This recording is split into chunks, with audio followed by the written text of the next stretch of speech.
Vamos meditar um pouco na palavra de Deus agora. Se você puder abrir sua Bíblia, Mateus capítulo de número 6, um versículo apenas, mas se você puder deixar sua Bíblia aberta, eu vou voltar um pouquinho nos versículos que estão anteriores um pouco, para você ter uma compreensão melhor.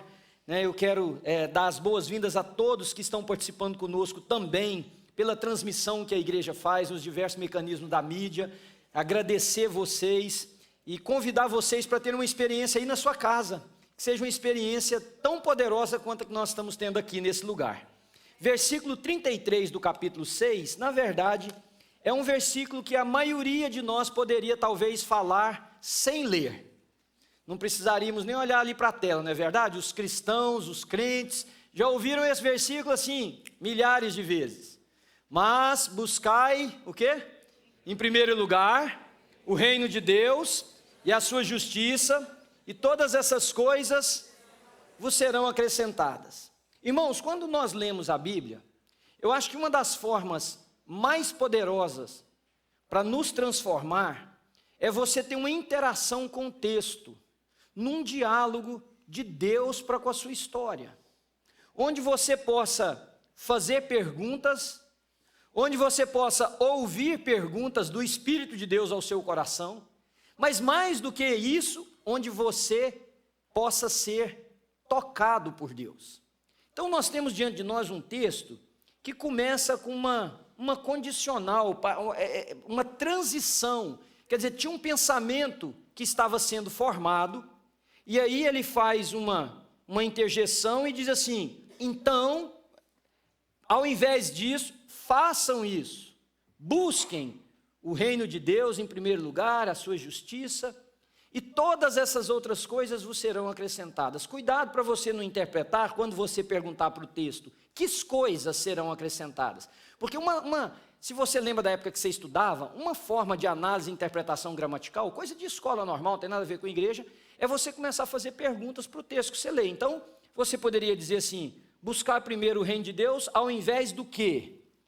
Que a sua justiça e todas essas coisas serão acrescentadas, quais coisas me serão acrescentadas? E por causa da nossa natureza humana e desejo de posse, é bem que nós vamos responder assim, que eu vou ter tudo que eu quero, que eu vou conseguir todas as coisas, que a minha família vai ser uma família maravilhosa, meu casamento, meus relacionamentos. Não é exatamente isso que Deus está falando, porque na Bíblia, para você responder as perguntas, é preciso que você dê uma olhadinha atrás, entenda o que o texto estava falando. E quando eu estava pensando sobre a nossa igreja, numa conversa que eu tive com alguém na segunda-feira, e pensando sobre a nossa igreja, começou, e orando, porque eu não quero, irmãos, jamais, e Deus sabe do que eu vou dizer para vocês, eu não quero ser um pastor que venho aqui e prego no domingo, para apenas satisfazer a minha tarefa de estar aqui domingo pregando, ou para que você ache bonito, goste ou não goste. Não é essa a intenção minha.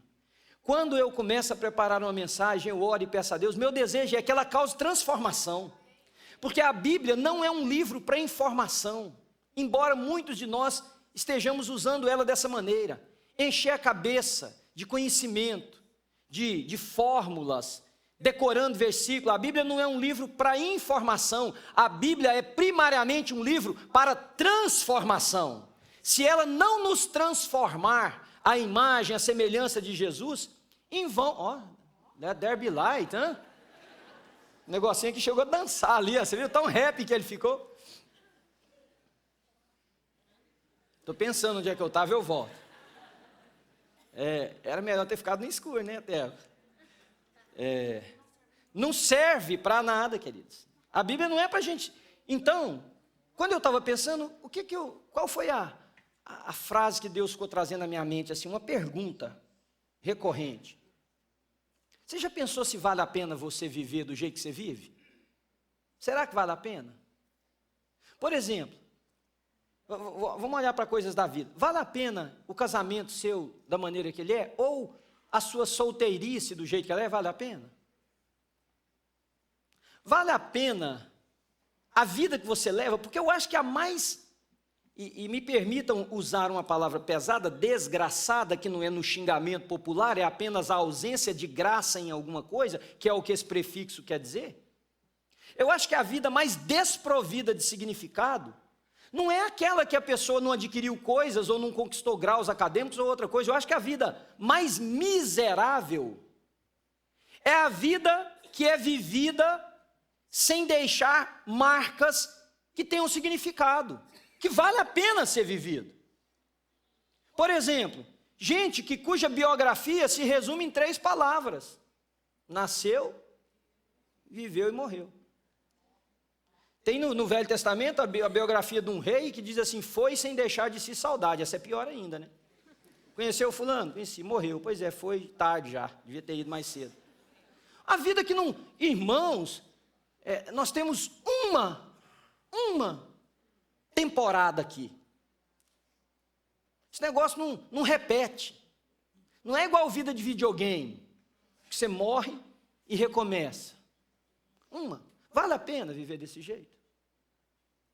Eu assisti um filme com o Ben Affleck, agora eu lembrei o nome do ator, né? O The Accountant, que ele, uma hora que ele entrou num lugar lá para matar umas pessoas, e um agente do FBI entrou atrás dele, e ele matou todo mundo, e por trás assim colocou o revólver na cabeça do agente do FBI. E aí o cara achou que ele também já estava morto, né? Aí ele falou assim: por que eu não devo te matar? Ô gente, eu fiquei pensando aqui, falei: Deus, se o Senhor colocasse o gatilho do dedo do Senhor na nossa vida, dizer: Manuel, por que mais um dia para você viver? Eu estou olhando para a cara de vocês e só imaginando quantos velórios nós teríamos naquele dia. Mas ali no filme o cara falou uma coisa interessante. Aí o Ben Affleck perguntou assim para ele: você tem filhos? O cara falou: tenho. Ele falou: você foi um bom pai? Ô irmão, morria mais uns 350 mais ou menos aqui agora, né? Aí o cara começou a chorar e falou assim: não, I did good. Eu fui um bom pai. Aí o cara tirou o revólver da cabeça dele, foi andando de face assim, e falou assim: então continua assim. Irmãos, eu acho que a grande maioria das pessoas que frequentam a igreja evangélica hoje, esta ou qualquer outra, se sincera e verdadeiramente chegassem diante do espelho da sua existência e perguntasse para aquela imagem que reflete o seu rosto: minha vida vale a pena? Eu não sei se a maioria das respostas seriam positivas. E eu, ao perceber isso, porque eu percebo como? Eu percebo pregando o evangelho, eu percebo conversando com as pessoas, eu percebo atendendo gente, eu percebo visitando igreja ao redor da face da terra, que Deus tem me permitido, onde eu vejo que a significação da vida das pessoas está ampla, totalmente contrária ao que a palavra de Deus ensina. Será que vale a pena você continuar sendo visitante de uma igreja no domingo? Pensa comigo. Vale a pena isso, irmão? Você pode dizer: pastor, então tá bom, vou embora daqui. Não, não é isso não. Não é o que eu quero dizer. Mas só me responda: vale a pena? Quem é você? Não, eu vou e venho. Seu nome poderia ser muito bem vai e vem, ioiô. Lembra do ioiô? Vale a pena? Vale a pena o seu casamento ser do jeito que ele é? Vale a pena as pessoas que convivem com você, ver você do jeito que vem? Será que é isso que você tem como perspectiva de vida, como a valorização da sua existência? Será que você nasceu para viver, morrer e não ter um pós-lúdio, não ter um epitáfio da sua história que vale a pena ser contada para alguém? Será, irmãos? Será que vale a pena? E eu não estou dizendo de gente casada, velha, estou falando de rapaz, moça, de qualquer um. Porque eu acho que a vida sem investimentos para além de mim mesmo é uma vida medíocre. É uma vida miúda. E por que você tem que fazer essa pergunta para você hoje? Será que vale a pena? Porque eu vou te dizer uma coisa: para mim, não existe possibilidade de mudança, preste atenção, enquanto não houver conscientização de descontentamento. Não há processo de mudança sem um descontentamento. Eu li um livro, citei aqui no primeiro culto também, há muitos anos atrás. A maioria das pessoas anotam os livros que eu falo para ler. Esse eu não sei se vale a pena se ler, porque não é nem tão grande coisa assim. Mas o que me chamou muita atenção foram os primeiros parágrafos, especialmente o primeiro parágrafo desse livro, chama From Good to Great. E nesse livro o autor fala assim: sabe por que nós não temos great schools? Sabe por que nós não temos escolas excelentes? Porque nós temos boas escolas. Sabe por que nós não temos casamentos excelentes? Porque nós temos bons casamentos. E aí ele vai citando, e eu poderia dizer aqui, sabe por que nós não temos uma igreja excelente? Porque nós temos uma boa igreja. E aí ele diz assim: good is the enemy of great. O bom é o inimigo do excelente. Porque se está bom, para que mexer? Se está funcionando, para que consertar? Se tivesse ruim, a gente daria jeito, mas está bom. Então o problema na maioria da vida dos cristãos é que está bom. Está bom. Você vai a uma boa igreja, você tem uma boa palavra, você frequenta um bom ambiente, você tem tido fragmentos minúsculos, mas você tem tido da presença de Deus, então está bom. Para que isso mude, como em qualquer outra área da sua vida, é necessário que seja promovido, antes de mais nada, um descontentamento. É necessário, por exemplo, se você quer uma mudança física, você tem que olhar no espelho e dizer: não dá para continuar desse jeito, não pode ser assim. Se você está vendo a sua saúde deteriorar por causa de um mau hábito, você tem que olhar e dizer: chega, não vai ser assim mais. Enquanto não houver esse santo descontentamento, a igreja cristã também não vai experimentar o great que Deus tem para ela, porque está bom. Então você olha para a sua vida e nessa pergunta que eu estou fazendo para você, será que vale a pena? Aí a sua consciência começa a trabalhar e arrancar lá do porão da sua existência algumas coisinhas boas e bacanas que todos nós temos, para te entorpecer e você achar que está bom então. Mas aí eu queria te fazer uma outra pergunta. Será que se perguntasse para Deus, eu não vou falar o seu nome, eu vou usar o meu, perguntasse para Deus assim: Senhor, a vida do Manuel vale a pena para o Senhor? O que será que Deus responderia? E se perguntasse a Deus assim: Senhor, o Senhor está contente com a vida do Manuel? O que será que Deus responderia? Só que você pode dizer assim: não, pastor, Deus é muito bom, Deus é maravilhoso, Deus está contente com a minha vida. Será? Porque a Bíblia diz assim, em Romanos capítulo 11, versículo 36, porque dele, por ele e para ele são todas as coisas incluem a minha vida. A ele, pois, o que, queridos? Eternamente a honra e a glória, amém. Então quer dizer que essa pergunta que Deus vai responder, já está claramente ensinada nas Escrituras Sagradas a resposta. Se eu vivo uma vida egocêntrica, ensimesmada, egoísta, diferente em qualquer aspecto, abre o seu coração e permita Deus falar com você um pouquinho nessa manhã. Se eu viver dessa maneira, a pergunta já está respondida. Tem nada a ver com Deus ser bonzinho. Porque sabe o que fica aparecendo às vezes nos nossos cultos? Fica parecendo que a gente se reúne para tentar convencer Deus de fazer alguma coisa, não é verdade? Irmãos, eu gosto demais de pensar a fé cristã e às vezes eu fico assim, falo, Deus, né? E tem coisa que eu acho que eu não devia falar com vocês, mas eu não aguento, vou falar. Fica parecendo que a gente está reunindo aqui para falar assim: ó Deus, eu vou cantar, só presta atenção, eu vou cantar as músicas que o Senhor gosta, tudo. Eu vou dar dinheiro, tem um momento, Senhor, eu vou fazer tudo direitinho. Agora eu faço minha parte, só faz a do Senhor. tem hora que eu acho que a maioria das pessoas se reúne com essa ideia de barganha na cabeça. Ora, irmãos, se tudo na minha vida tem que ser dele, por ele e para ele, para que a glória seja dele, não viver dessa maneira significa que Deus não tem contentamento em mim. Por mais que você tenha ele como bom, e Deus é bom e a sua misericórdia dura para sempre. Se não fosse isso, nós teríamos sido fulminados. Mas viver de uma forma contrária ao que a palavra de Deus nos ensina, não há como respondermos de forma positiva essa pergunta.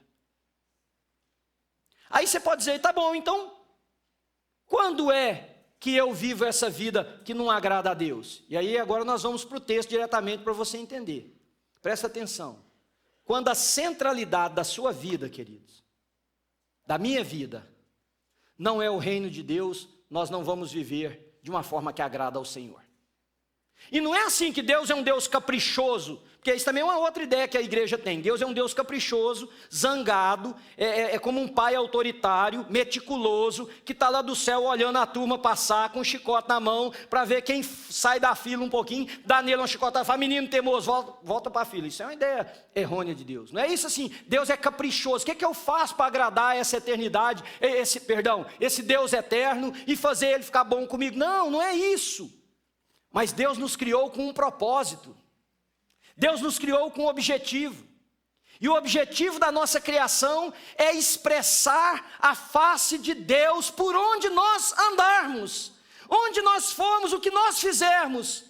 O Senhor seja conhecido por causa da nossa vida. Então, o que está aparecendo hoje em dia? Que as pessoas formatam a vida deles, põem tudo o que eles querem, tudo, de romance a filhos, a trabalho, a lazer, enche tudo. E aí procura um cantinho para enfiar Deus no cantinho. É isso que é descentralidade da vida em Cristo. Por isso que Jesus diz, busque em primeiro lugar o reino de Deus. Por quê? Porque ele diz que uma vida descentralizada vai gerar pelo menos 3 problemas aqui. Olha, eu acho que se você prestar atenção nessas 3 características, vai te ajudar você não só espiritualmente, mas muito emocionalmente. Presta atenção. Olha comigo o texto, põe o versículo 24 para eles na tela e eu vou falando.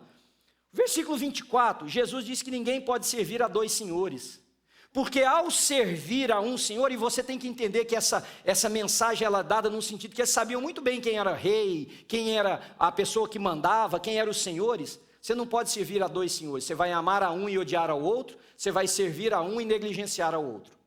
Depois no versículo 25, Jesus diz que a escolha, e eu vou ler aqui com vocês, já está lá na tela o versículo 25, diz assim, portanto eu digo, não se preocupem com a sua própria vida, ao que vocês vão comer, o que vocês vão vestir, com o que vocês haverão de beber, porque o vosso Pai Celeste sabe que vocês precisam disso.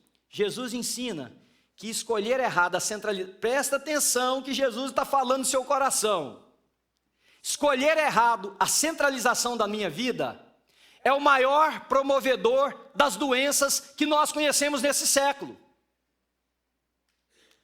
Vou dar 3 características da nossa sociedade hoje. Primeiro, nós somos uma sociedade sobrecarregada. Característica mais óbvia da nossa vida. Irmão, sabe o que eu ouvi ontem como estatística? Eu não sabia e não sei se os psicólogos aqui presentes sabem disso. O Brasil foi colocado, pouco tempo agora, na 2ª nação mais ansiosa da face da terra. Vocês acreditam nisso? A segunda eu não sei para quem nós perdemos não, mas deve estar tudo doido lá, porque lá na nossa não está fácil. Segunda, vidas sobrecarregadas.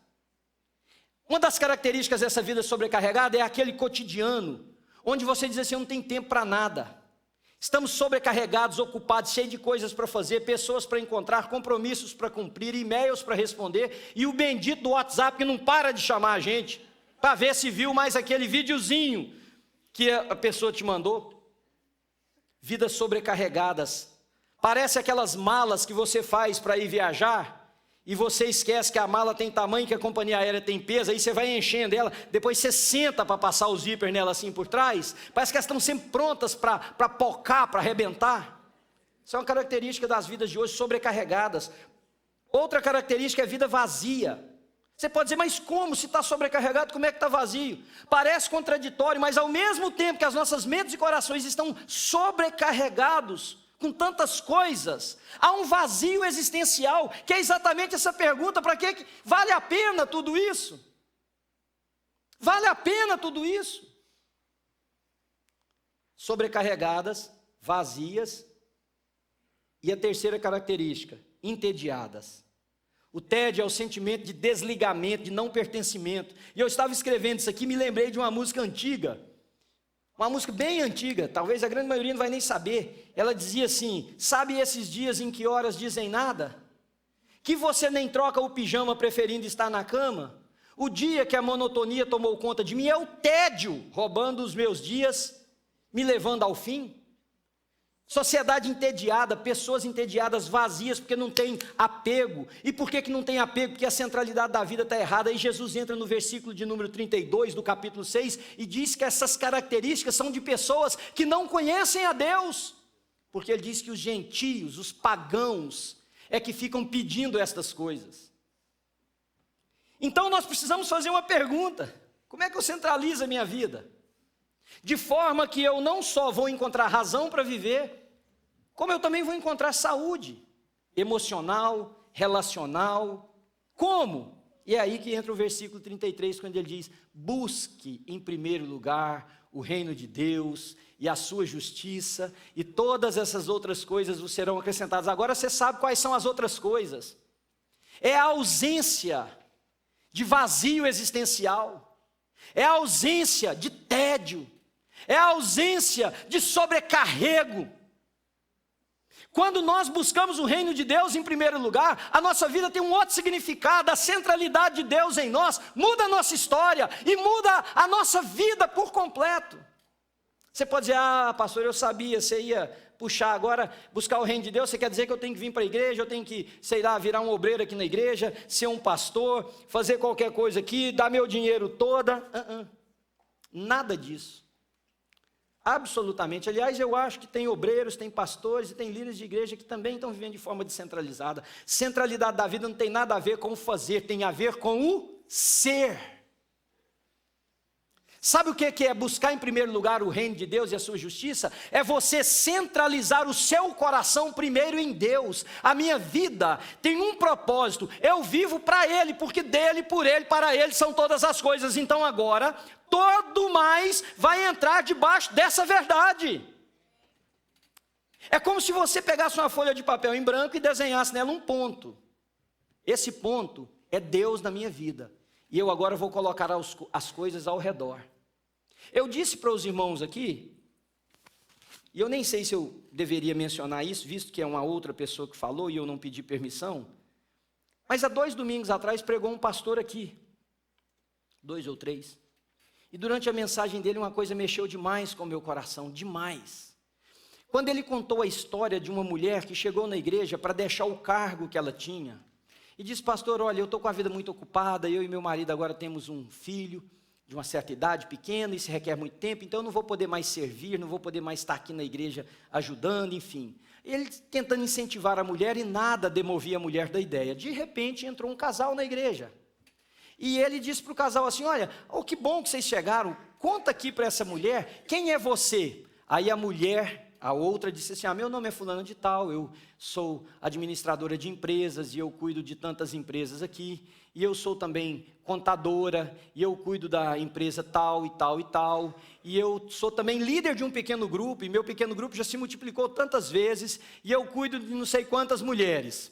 E aí ele virou para o homem e disse: e você? Diga para ela quem você é. E o homem disse: olha, meu nome é fulano, eu sou advogado, cuido das empresas da nossa família, faço isso, faço aquilo, e também sou líder de um pequeno grupo aqui na igreja, e meu grupo já me multiplicou várias vezes, eu cuido de não sei quantos homens. E aí o pastor, naquelas alturas, já estava explodindo de alegria, disse assim: fala para eles quantos filhos vocês têm. Ah, nós temos 4 lindos filhos, uma menina de 10, um menino de 8 e um casalzinho de gêmeos de 3 anos de idade.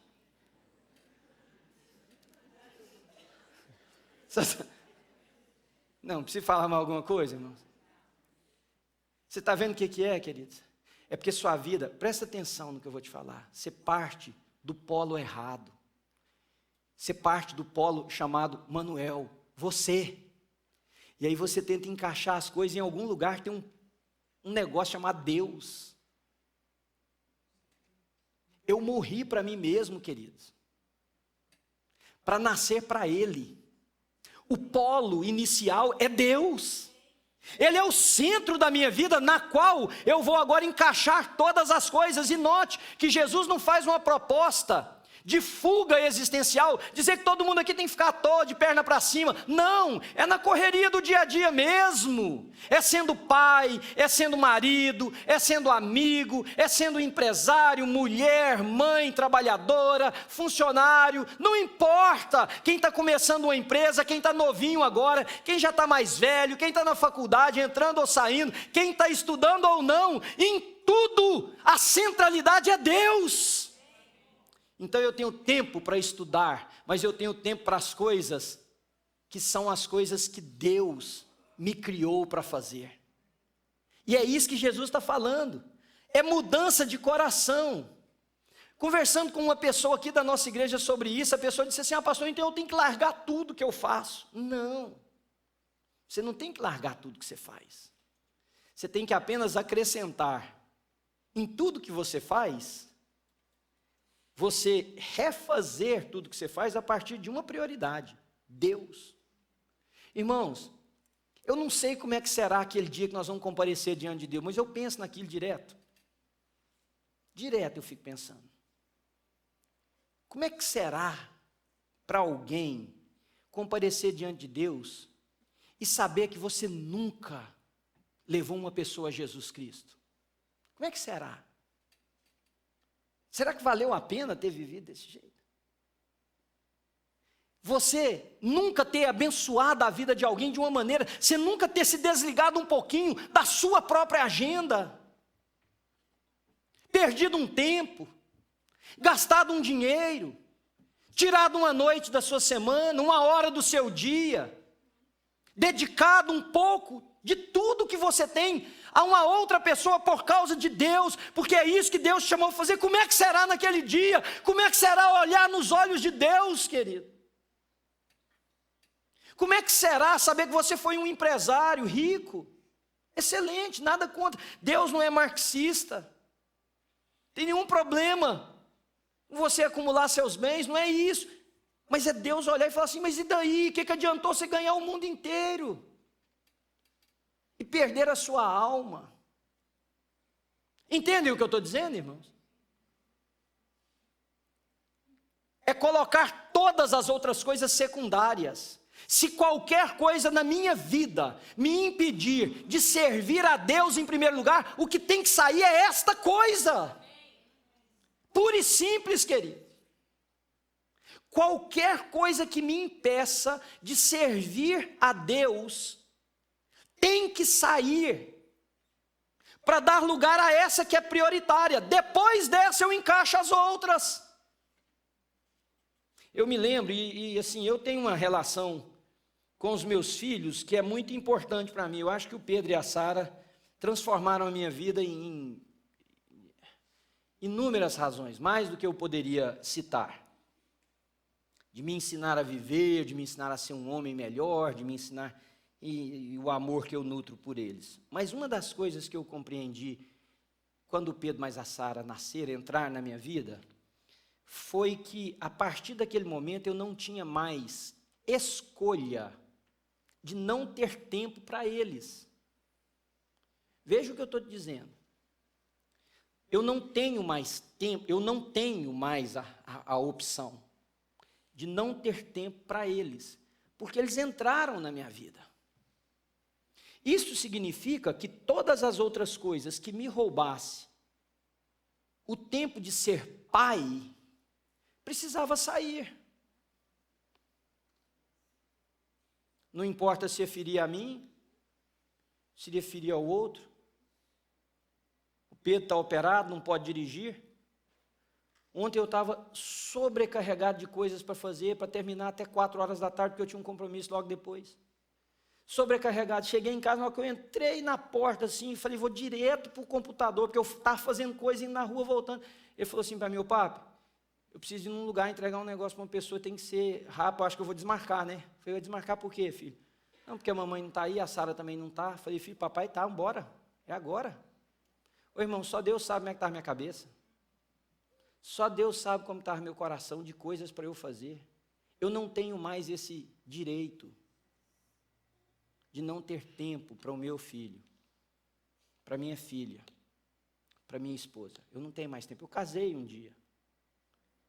Eu não tenho direito de não ter tempo para Deus, porque minha vida sem Ele não existe, a menos que eu nunca tenha me convertido. Você está me entendendo, querido? Eu já vou terminar, faltam uns 5, 6 minutos só, mas por favor, você está me entendendo? Será que vale a pena? Porque diz, e o Senhor Jesus é tão maravilhoso em nos mostrar com antecedência isso, que Ele diz assim, olha, naquele dia, vai comparecer gente diante de mim que vai dizer assim, Senhor, no Teu nome eu expulsei demônio, no Teu nome eu fiz isso, Senhor, olha, eu arrebentei em Teu nome. Mas o que me intriga é Jesus dizer assim, mas eu nunca te conheci. Porque não tem a ver com performance, tem a ver com o quê, queridos? Com vida. Centralidade da vida é você virar de um foco para outro. É você entender que eu fui criado por Deus para cumprir um propósito que os anjos queriam, que era anunciar a vida de Deus. Então eu vou viver sendo o que eu sou, mas as pessoas ao meu redor vão ver Cristo na minha história. E eu vou usar o meu tempo para servir as pessoas. Porque quando eu sirvo alguém, eu sirvo a Deus. Quando eu socorro alguém, eu socorri, eu me tornei mão de Deus, braço, perna, boca de Deus. Então eu vou me colocar no lugar de alguns de vocês, eu vou ser um funcionário numa empresa. Isso é a minha profissão, meu trabalho, mas o centro da minha vida é Deus, as pessoas naquele lugar verão a Deus. E eu vou ter tempo para o descanso, eu vou ter tempo para o lazer, eu vou ter tempo para as pessoas que eu amo, mas acima de qualquer outra coisa, eu vou ter tempo para Deus. Como é que você vive uma vida, querido, sem nunca ter experimentado o que é você fechar num quarto, botar o joelho no chão, falar com Deus e sentir o Espírito de Deus derramando sobre a sua vida? Será que vale a pena? Sinceramente. Será que vale a pena? Tudo que você sabe de religião é frequência numa igreja. Você nunca teve uma experiência profunda, você nunca viu ninguém dobrar diante de você, porque você falou de Deus e essa pessoa fala assim, minha vida encontrou significado. Hoje eu dei um abraço no final do primeiro culto numa pessoa que veio de longe e falou, pastor, 3 anos que eu te ouço no programa de rádio, seu programa de rádio mudou minha vida. Irmãos, eu vou falar uma coisa para vocês, sinceramente, você me pergunta, eu não sou radialista. Eu não sei se quer mexer naquela mesa, se um dia não tiver quem mexe na mesa, o programa acaba. Eu tenho tanta coisa para fazer, irmãos, tanta coisa. Você imagina o que é levar uma mensagem diferente 5 dias por semana e ainda pregar todo domingo? Você já imaginou que eu tenho que ter 6 mensagens por semana, sem repetir nenhuma, no ano inteiro? Que tipo de trabalho isso dá para mim? Quantas vezes pessoas já me disseram, pastor, para que a igreja é grande, para que você se envolver com esse negócio de programa de rádio? Eu não ganho para fazer programa de rádio, irmãos. Mas é por causa de um abraço como desse homem de hoje. Olha, você vê o cara falar, pastor, 3 anos, mudou minha vida. Ouvi de uma mulher a semana passada, que não vem nessa igreja, que não é cristã, for all that I know. E ela falar assim, toda vez que eu preciso de ensinamento, em como eu vou lidar com o meu casamento, com o meu filho, eu ligo o programa às 4 horas da tarde, porque várias vezes o Senhor ensinou exatamente o que eu precisava como gente, para viver melhor. É isso, queridos. É mudar o foco da sua vida. Vá viver, você não é pastor, você não tem que trabalhar e nem pregar 5, 6 dias por semana, não é isso que eu estou dizendo. Mas vá viver uma vida que um dia você vai dizer, valeu a pena. E valeu a pena, claro, você acumulou coisas, fez o que você queria, chegou onde você queria, mas valeu a pena porque meu Redentor vai olhar para mim e falar assim, well done, good job, valeu a pena. Olha, e você acha que Deus não se alegra com isso? É claro que quando Deus vê alguém lá, Ele vai falar assim, yes, o cara entendeu. E aí eu quero encerrar só dizendo para você o seguinte: se não houver um grande descontentamento, você não vai entender nada do que eu preguei. Se não houver um grande descontentamento. E aí a pergunta que eu queria terminar com ela é o seguinte: por que não dá essa guinada hoje? Irmãos, hoje nós temos aqui um encontro nessa igreja que só cabem pessoas lá em cima, talvez um lugar esporádico aqui e acolá. Tivemos o nosso primeiro encontro. Você já imaginou se você estivesse cumprindo o seu papel? Você já imaginou se cada um de vocês abrisse o lar de vocês para ensinar uma pessoa um pouquinho sobre Jesus? Você já imaginou se você colocasse a mesma garra que você coloca para ganhar dinheiro, em ganhar uma vida, uma pessoa? Você já imaginou se você tivesse a mesma disposição que você tem para o esporte, para as outras coisas que são boas? Não estou mandando você deixar de fazer isso. Apenas, você já imaginou, se levanta aqui nessa manhã um exército de 500, 600 pessoas que entende que a vida só vale a pena ser vivida se ela for vivida na perspectiva de Deus, irmãos? Centrada em Deus? Será que vale a pena você passar pela vida? Uma vez me disseram assim, muitos anos atrás, falou, a vida, aliás, é uma frase do cara copiou, né? Ele plagiou, na época ele quis tirar de bacana a cena dele, depois eu lendo um outro livro descobri, é isso que é ruim, hoje tudo vem às tona. Todo homem precisa ter um filho, plantar uma árvore, escrever um livro. Bestalhado isso aí, né? Eu já tive um filho, plantei uma árvore. Plantei uma árvore errada, plantei uma árvore na porta da casa da minha mãe achando que era uma coisa, nasceu outra. Eu sou objeto de escárnio na nossa família por causa disso. Todo mundo fala, a árvore do Manuel. Plantei uma árvore para ser uma fruta, é uma baita de uma árvore que a Saís está destruindo os negócios tudo na casa da minha mãe. Acabar eu tendo que arrancar aquela árvore ainda. O livro, sei lá se vem, às vezes vem. Mas, vale a pena você viver desse jeito? Viver a vida que alguém vai te perguntar, você vai falar, vivi 30 anos numa igreja, boa igreja, por sinal.